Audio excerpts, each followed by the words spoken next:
Long before tattoos became permanent, people marked their bodies knowing the mark would disappear. And that was the point. Across cultures and centuries, humans drew symbols on their skin not for beauty, but for protection. These marks were made with ash, clay, chalk, blood, henna, or paint, materials chosen because they were temporary, symbolic, and alive. In many traditions, the body was seen as vulnerable. Not just to illness or injury, but to envy, spirits, curses, and unseen forces. Protective marks were believed to seal the body, confuse danger, or signal spiritual alignment. Ash was one of the most common materials. It came from fire, a source of purification and transformation. Ash markings were drawn on the forehead, chest, or limbs to protect against harm or misfortune. The body was marked, then allowed to return to itself as the ash faded. In parts of South Asia, North Africa, and the Middle East, henna served a similar purpose. Henna was not only decorative.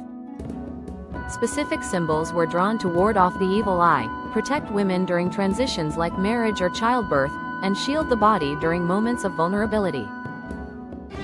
Chalk and clay were used in rituals of passage. Children were marked before travel. Warriors before battle. The sick before healing ceremonies. These marks were not meant to last, because protection was needed only for a moment in time. In some cultures, protective symbols were deliberately imperfect. A perfect mark was believed to attract attention. An uneven line confused harmful forces. Protection came from humility, not display. These markings were often applied by someone else. A mother. An elder. A healer. The act of marking was as important as the mark itself. It created connection, trust, and intention.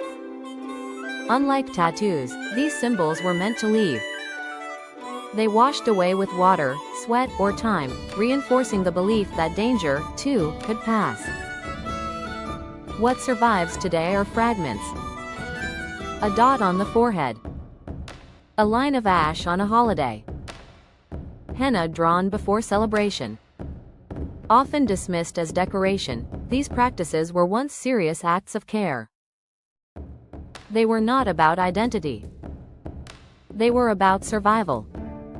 If you want more stories about how people protected themselves long before modern explanations existed, like the video and subscribe to Past Forward.